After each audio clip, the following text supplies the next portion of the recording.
Fear only survives where understanding refuses to show up. There is a strange pattern no one talks about. The louder the threat, the quieter the outcome. For centuries, stories of invisible forces, whispered rituals, and so-called death spells have traveled faster than truth itself. Yet here you are, breathing, thinking, watching, completely alive, which already disrupts the narrative. Here's a grounded fact that rarely makes it into dramatic conversations. Across psychology, anthropology, and even neuroscience, fear-based belief systems only demonstrate influence when the person targeted internalizes the threat. The mind reacts first, the body follows, and when nothing is accepted internally, nothing manifests externally. That's not mysticism. That's how the nervous system works. What keeps this topic fascinating is not whether people attempt rituals.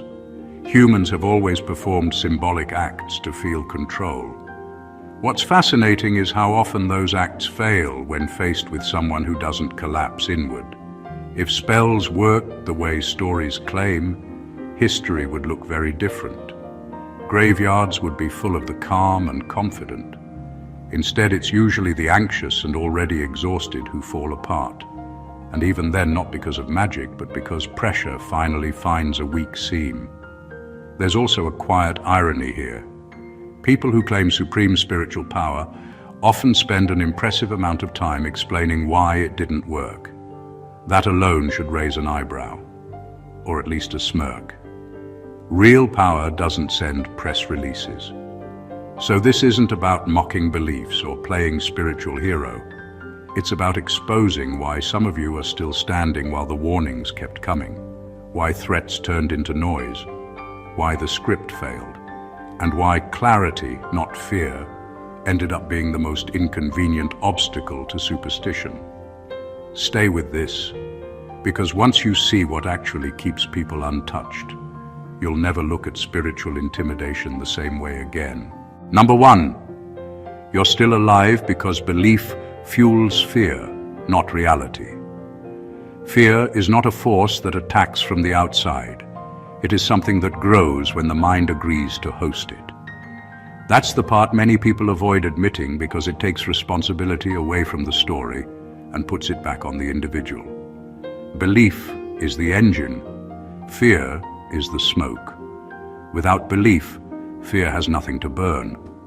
Most threats that claim power over life depend on one quiet condition.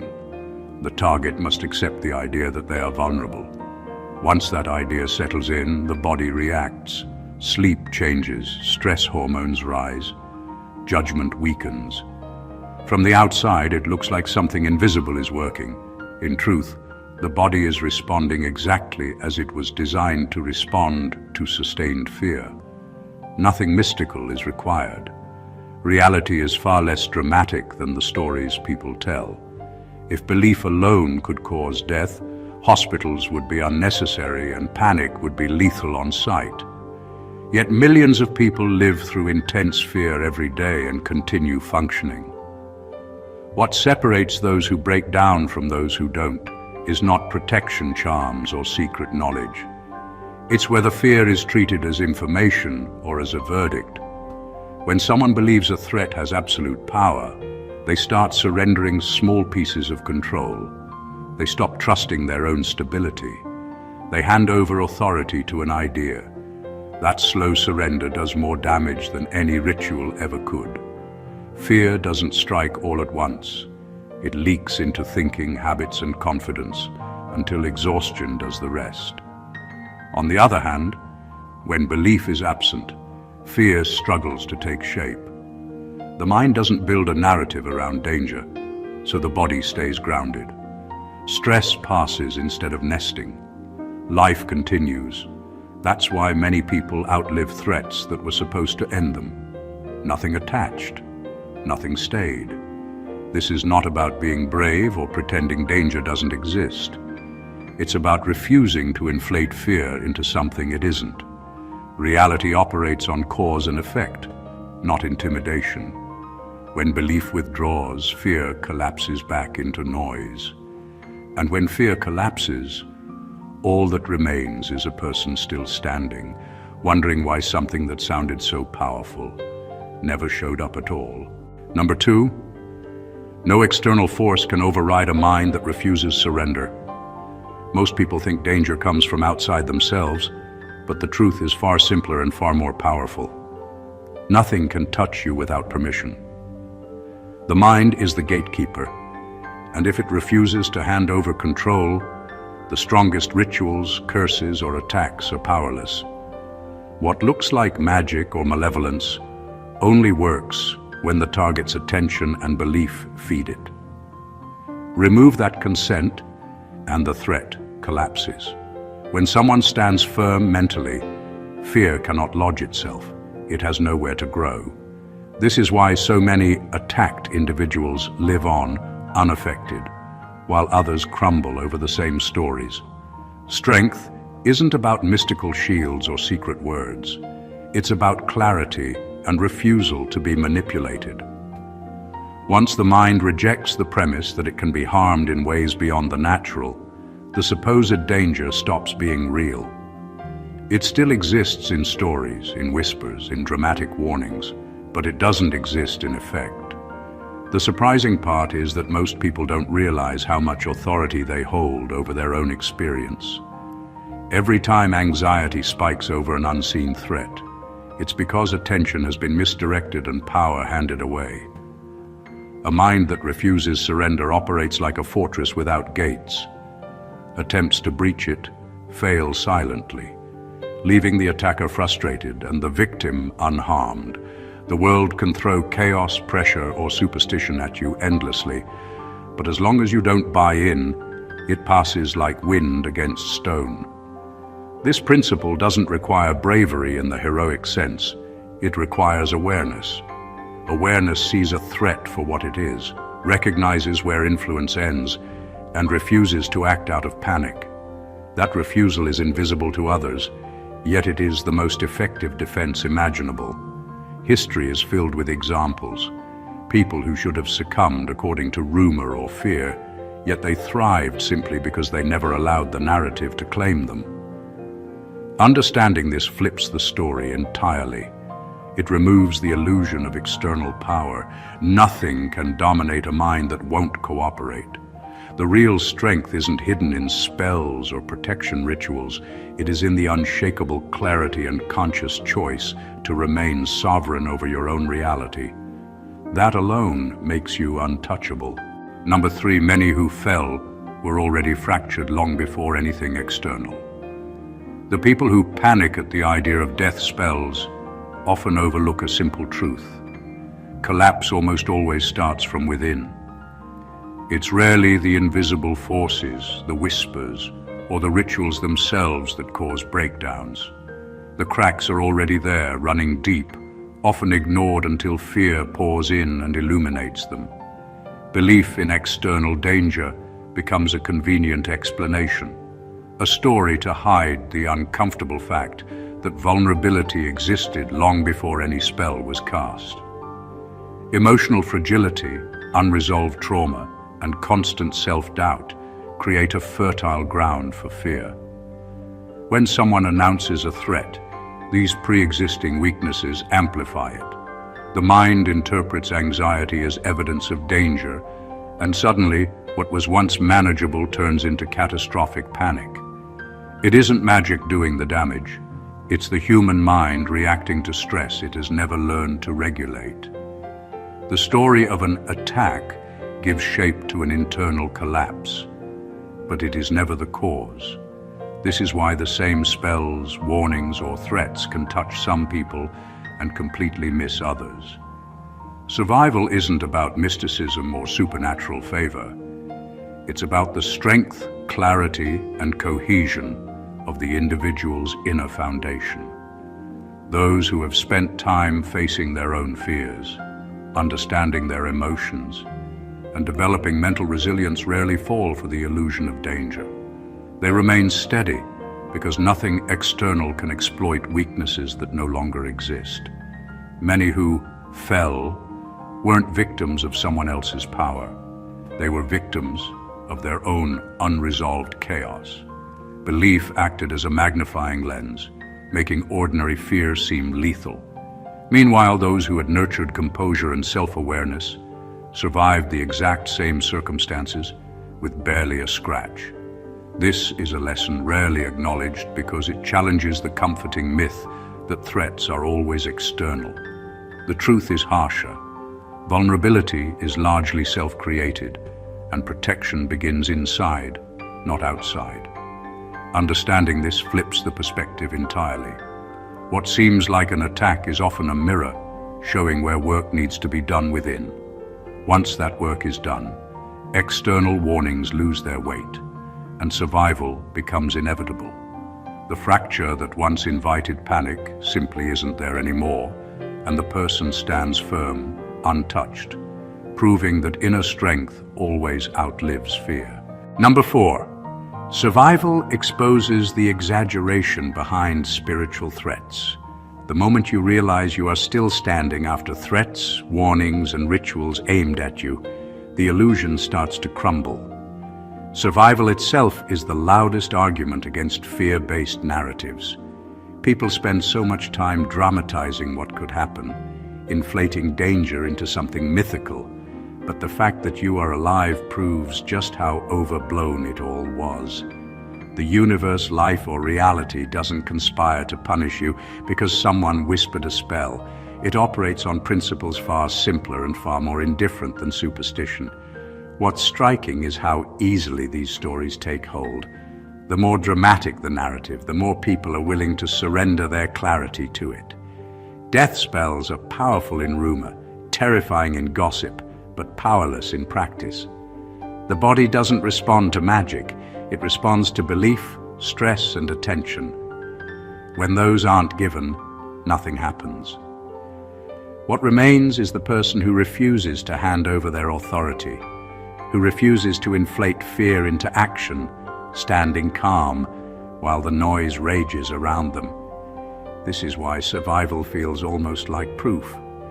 Every day you breathe, work, think, and move forward, you are demonstrating that the stories were never stronger than your presence.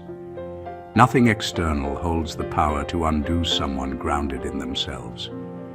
Threats are only as real as the attention they are given, and exaggeration feeds on that attention. Once you stop paying, they vanish quietly, leaving only the narrative behind. Exaggeration thrives on imagination and surrender, not reality. People want to believe in drama because it gives life meaning, control, or explanation when they feel powerless. But the truth is harsher and simpler. Power is in living clearly, without giving energy to invisible narratives. Survival proves that most warnings are noise, a testing of boundaries, or a reflection of fear, not an absolute law of life or death. Standing alive, unshaken, exposes the gap between story and reality. It's a reminder that the most terrifying threats often exist only in the mind of those who believe them, and nothing outside can impose where consent and attention are absent. Number 5. A stable nervous system is stronger than any ritual. Most people look for protection in spells, charms, or rituals, but the real shield has always been biological and psychological. The body responds to threats first, not the world outside. If your nervous system is calm, grounded, and regulated, no external attempt to harm you, whether whispered words, rituals, or warnings, can take root. Stability in the mind and body creates a natural immunity to fear-based manipulation. When someone is agitated, anxious, or scattered, their system is like dry tinder waiting for a spark. But when you are steady, the same sparks fizzle harmlessly. Think of it as an invisible armor. It isn't flashy, it doesn't require ceremony, and it doesn't announce itself. It simply exists in how your body handles stress, how your mind processes danger, and how your attention chooses what deserves energy.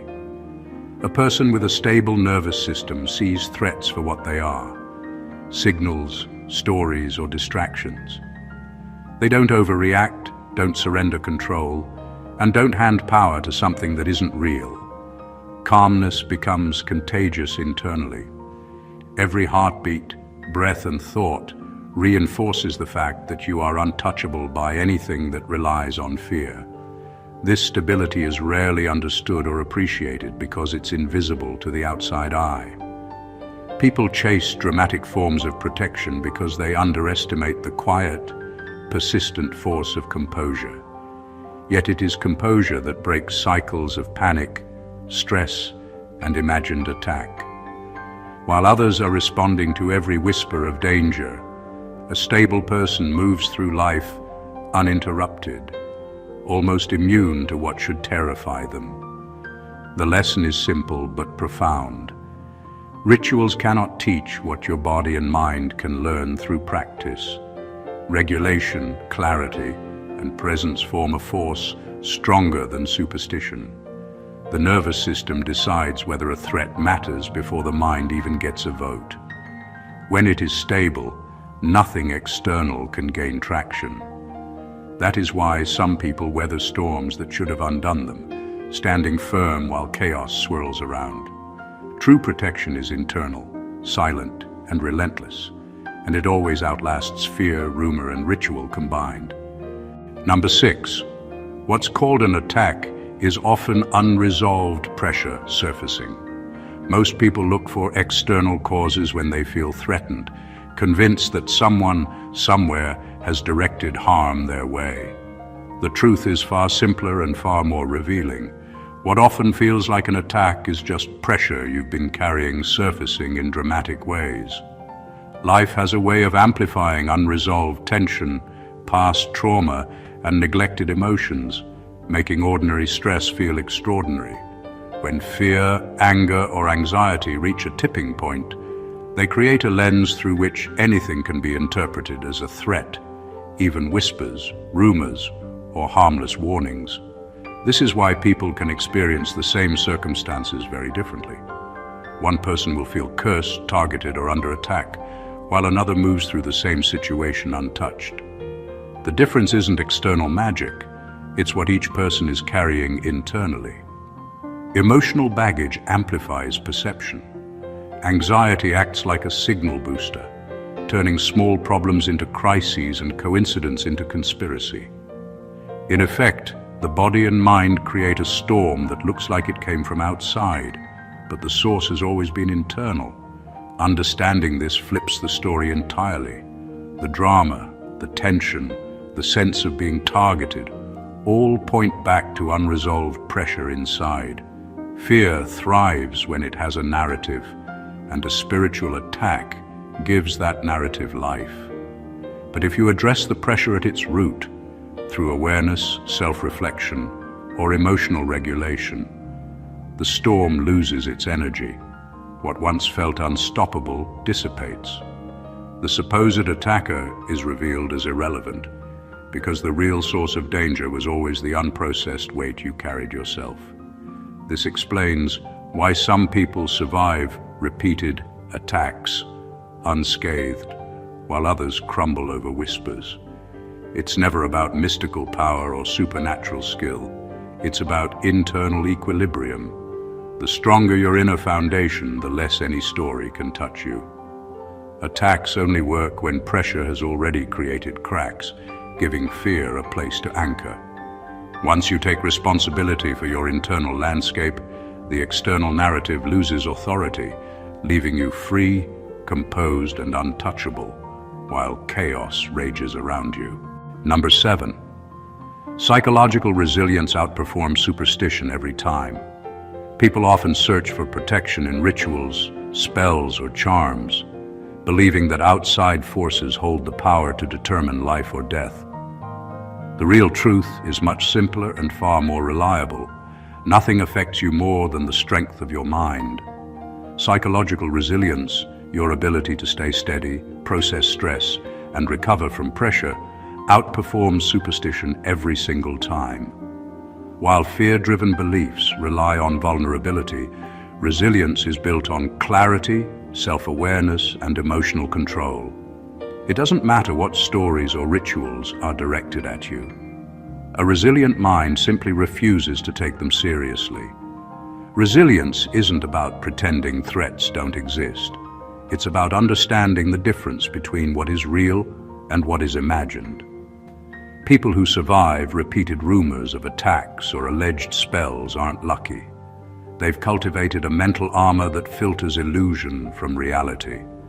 When fear tries to creep in, it hits a mind that doesn't respond with panic, but with calm observation. The body follows the mind. Stress hormones are managed. Judgment stays sharp. Decisions remain grounded. In this state, what could have seemed dangerous becomes nothing more than noise. The power of resilience is subtle, but it is absolute. Rituals can't teach it, threats can't create it, and stories can't dismantle it. It is formed through facing challenges repeatedly, learning to endure uncertainty, and refusing to surrender mental authority to external narratives. People with this strength don't need to announce it, and the attacks aimed at them lose all credibility the moment they encounter someone unshakable. This principle explains why superstition only ever works on the fearful. It thrives in minds that are fragmented, anxious, or easily manipulated. Resilience neutralizes it by refusing participation. The stronger the psychological foundation, the lighter the impact of fear, and the louder the proof that survival depends less on magic or external protection and more on inner mastery. In the end, those who cultivate resilience walk untouched through storms that others believe are lethal, showing that the human mind is the ultimate safeguard, always relentlessly and completely. Number 8, you outgrew the frequency where fear-based narratives operate. Some threats seem real only because you are tuned into the wrong frequency. Fear, superstition, and intimidation operate on a wavelength that resonates with anxiety, doubt, and distraction. When the mind, body, and spirit stabilize, that frequency becomes irrelevant.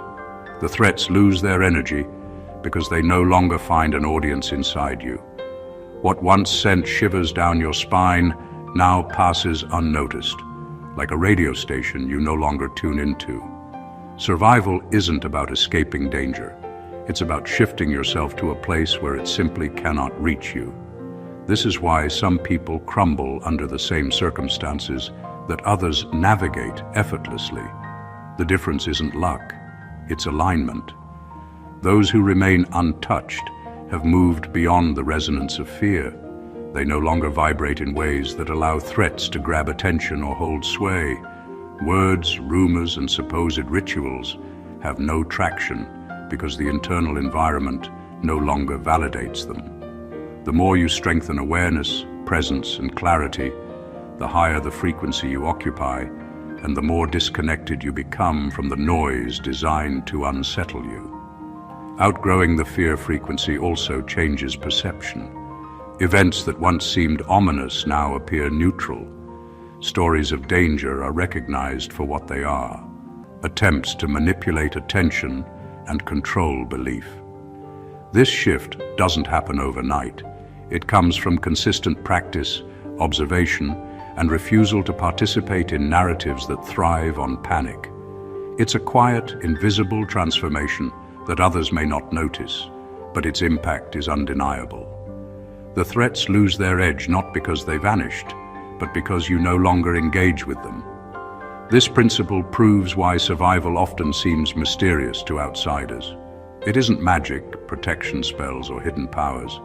It's a conscious evolution of attention and awareness. You have outgrown the signal that fear-based stories rely on.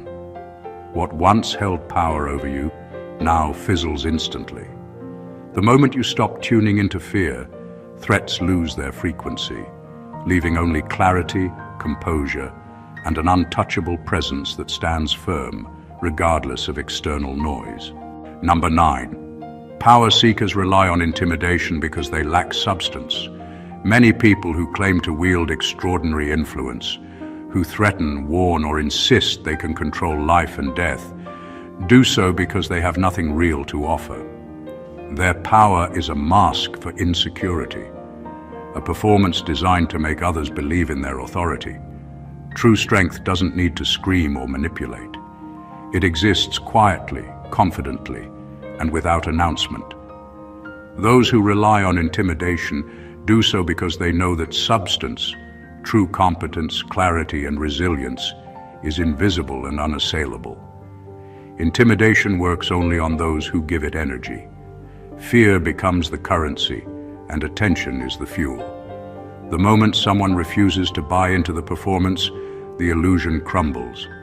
The supposed power that once demanded respect or obedience is revealed as fragile, hollow, and entirely dependent on consent. Real strength doesn't need consent because it doesn't rely on perception. It simply exists.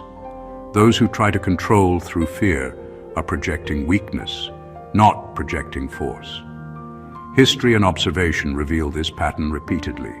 Leaders, practitioners, or manipulators who lean on scare tactics rarely endure scrutiny. Their authority evaporates when faced with clarity, resilience, and grounded awareness. The louder the threats, the smaller the foundation. Meanwhile, people who cultivate self-possession, focus, and calmness survive untouched, not because the danger disappears, but because it never had the power to reach them in the first place. This dynamic also explains why intimidation can feel so convincing. Humans are wired to notice danger and respond quickly, which makes fear a powerful tool, but it is always temporary, always dependent on reaction, and never a reflection of actual strength. Substance outlasts showmanship every time. Those who invest in themselves, their clarity, and their resilience stand immune to attempts at domination. Understanding this flips the story completely. What seems terrifying, powerful, or controlling is often empty noise. The person who relies on fear is weak. The person who refuses to surrender attention is untouchable. True power isn't performed. It is lived quietly, relentlessly, and invisibly, leaving those who chase illusion exposed and those who refuse it standing solid, unshaken, and alive. Number 10. Your awareness interrupted the feedback loop of fear. Fear grows in cycles. One thought triggers another, one worry feeds the next, and soon a storm is raging inside a person who started with a simple unease. This is what people often mistake for external attacks or powerful curses. The energy of fear depends entirely on continuation. If it is allowed to feed itself unchecked, it escalates. But once awareness enters the picture, that cycle breaks. Simply noticing the fear, observing it without judgment, interrupts the feedback loop and stops it from gaining momentum. Survival, in many cases, isn't about defeating anything outside. It's about refusing to let the internal cycle continue. When awareness is present, fear loses its grip. The body responds differently. Stress hormones don't spike uncontrollably. Thoughts don't spiral into worst-case scenarios. The mind, instead of reinforcing the illusion of danger, becomes a neutral observer. What once felt urgent and overwhelming begins to feel irrelevant. The supposed attack loses all its energy because the engine driving it, the mind's continuous reaction, has been paused. Awareness doesn't create power, it reveals it. It shows that the threats only had influence where attention was surrendered. This interruption of fear is subtle but profound. It doesn't produce drama, doesn't require ritual, and isn't flashy. But it works every time because it addresses the real source of vulnerability: unregulated attention. People who survive repeated warnings or so-called spells are often those who refuse to participate mentally. They recognize the difference between reality and story and act accordingly. The feedback loop of fear depends on participation. Once participation stops, influence evaporates. What this demonstrates is a powerful truth. Danger rarely exists outside the mind in ways that actually matter. Awareness acts like a circuit breaker, stopping the current before it can do damage. The longer one maintains it, the stronger and more automatic it becomes. Eventually, fear can approach, but it bounces off. The person remains grounded, composed, and untouchable. Survival isn't about what's coming from outside. It's about refusing to give life to it inside. Awareness is the ultimate firewall, and once it is cultivated, no whispered story, ritual, or threat can find purchase. Number 11. Survival rewires your authority over meaning itself. The moment you realize that threats, rumors, or so-called spells cannot touch you, something shifts deep inside. Survival isn't just physical, it is psychological and spiritual. Every time you remain standing while others panic, you reclaim authority over your own interpretation of reality. What once seemed threatening no longer dictates how you feel, think, or act. You no longer outsource power to stories, warnings, or superstition. You become the final arbiter of meaning in your own life. This is a subtle, almost invisible form of mastery, but it is far stronger than any ritual or protection charm. Meaning is the currency of influence. Fear works because it convinces people that certain events, words, or actions carry significance beyond their actual power. Once you survive, you see that the meaning others attach to situations is optional. You stop giving consent to these narratives, and in doing so, strip them of impact. The external world remains the same, but your internal interpretation transforms. Survival rewires you to assign significance where it matters and dismiss noise where it doesn't. You become the gatekeeper of reality, not a passive participant. This is why some people weather threats effortlessly while others collapse under the same pressures. It isn't luck, it isn't magical immunity. It is the conscious or unconscious reclamation of meaning.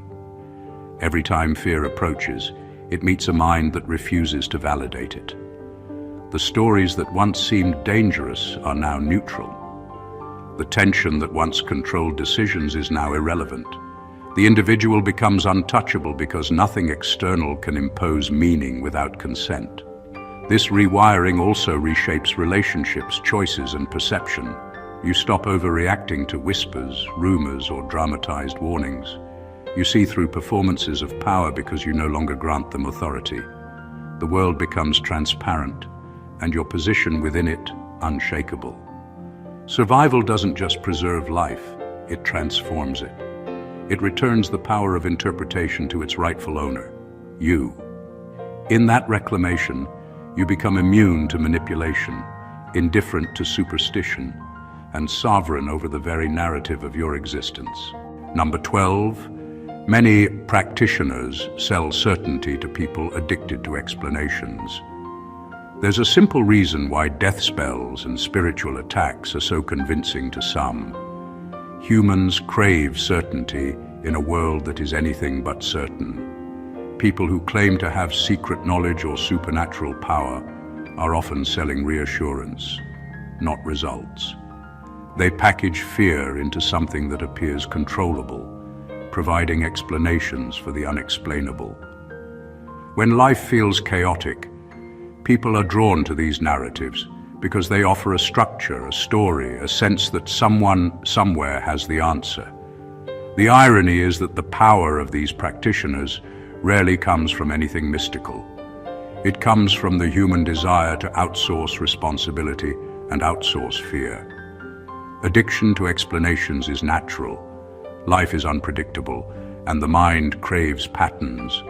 Threats that feel invisible or unstoppable are terrifying precisely because they lack clear cause and effect. A practitioner steps in and provides an answer. This is the reason. This is what must be done. Suddenly, chaos is reduced to instructions, fear is given a name, and the feeling of powerlessness is replaced with ritual. It feels like safety, but it's temporary, fragile, and entirely dependent on belief. Once the person stops believing, the illusion vanishes. This dynamic explains why some people fall victim to fear while others remain unaffected under the exact same circumstances. Those who survive often never bought into the narrative fully. They retain clarity, question stories, and refuse to hand over authority over their reality. The practitioner loses relevance because their certainty has no power outside the mind willing to accept it. Fear cannot hold when the foundation of belief isn't there to support it. What is sold as power is usually just a reflection of the client's internal need for certainty, packaged in dramatic language and rituals. The practitioner doesn't create survival or failure, human attention and belief do. Once that attention is reclaimed, the supposed danger evaporates. In the end, those addicted to explanations often find themselves exposed, while those who cultivate awareness, resilience, and personal authority stand untouchable, proving that clarity and sovereignty are far stronger than any promised solution. Number 13. Your existence disproves the myth more loudly than debate ever could. There is a truth so simple it often gets overlooked. Being alive after every warning, every whispered curse, every rumor of attack is the most undeniable proof there is. Arguments, explanations, and debates about whether death spells or spiritual attacks are real pale in comparison to the raw fact of your continued existence. No amount of talk can match the clarity of standing, breathing, and moving through life when others expected you to fall. Your survival is louder than fear, louder than superstition, louder than the stories meant to unsettle you. This is why myths about power and danger thrive.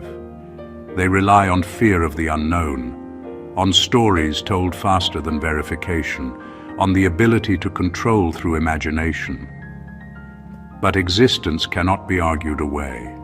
Every heartbeat, every breath, every unshaken step is evidence that the supposed forces meant to harm you have no authority, where belief, awareness, and resilience are present. People who experience this often find that the myths lose weight the moment they recognize that survival itself is proof. The narrative shifts, not because someone explains it, but because it cannot be denied. The potency of life as proof also reframes the concept of danger. Those who claim to wield power over you depend on your willingness to accept their version of reality. Your refusal, often unconscious at first, renders their power irrelevant. Myths, rituals, and threats are effective only as long as attention and belief fuel them. Once you remain unaffected, the illusion collapses. The louder the myths try to scream, the quieter your survival responds, and the contrast exposes the weakness behind the performance. Existence is the ultimate argument because it cannot be disputed, manipulated, or taken away by stories. The people who survive while others tremble reveal a hidden principle. The world only has power where you give it. By standing untouched and aware, you disprove every narrative meant to intimidate. Your life becomes living evidence that fear is conditional, authority is internal, and myths only exist for those willing to surrender to them. Nothing spoken, written, or performed can rival the clarity of simply being alive, unshaken and in command of your own reality. Number 14. The real protection was never spiritual armor. It was clarity. People spend lifetimes searching for protection in rituals, charms, and secret knowledge, believing that some external force can guard them against harm. The truth is far simpler and far more powerful. Protection has always been clarity. Clarity of mind, clarity of perception, clarity of understanding about what is real and what is illusion. When you see the world clearly, nothing external can shake you. Threats, warnings, and whispered curses lose their edge because they no longer have a foothold in your awareness. They only work when attention and belief feed them, and clarity cuts both at the source. Clarity doesn't come from magic. It comes from conscious observation, self-possession, and refusal to surrender authority over your own reality. It allows you to recognize the difference between danger and story, between pressure and attack, between what matters and what is noise. Once clarity is present, panic cannot take root, anxiety cannot spiral, and superstition cannot manipulate. The armor is invisible, effortless, and unshakable. It doesn't need ceremony or external validation. It is internal, consistent, and absolute. This is why some people survive what should have destroyed them. It isn't luck, and it isn't intervention. It is the ability to remain grounded in truth while chaos swirls around. Where fear and superstition rely on surrender, clarity relies on observation.